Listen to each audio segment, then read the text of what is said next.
Ang Kuwait ay sumusunod sa civil law.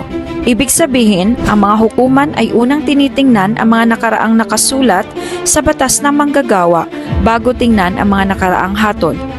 Mayroong tatlong antas ng sistema sa paglilitis.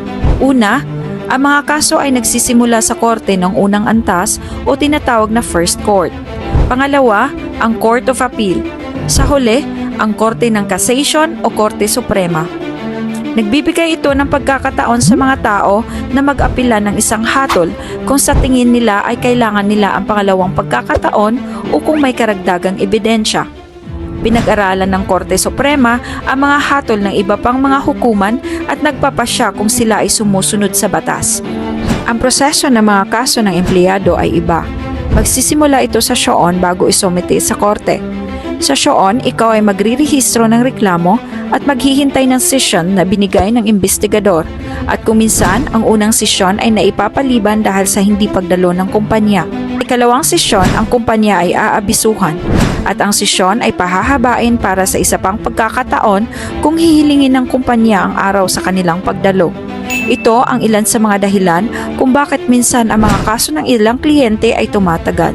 Hindi magbibigay ng resulta ang investigador sa unang pagkakataon kung hindi makakadalo ang kumpanya.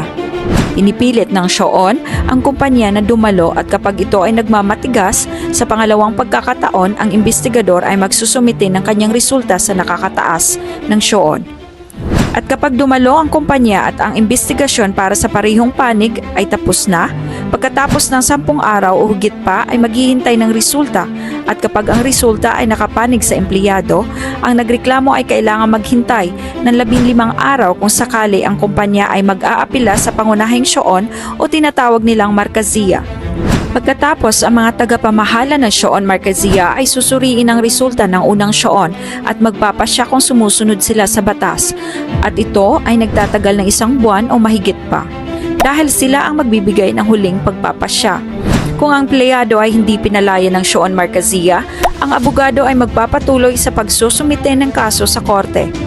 Iyan ang ipinapaliwanag sa itaas na artikulo tungkol sa aplikasyon ng jurisdiction o civil law sa Kuwait.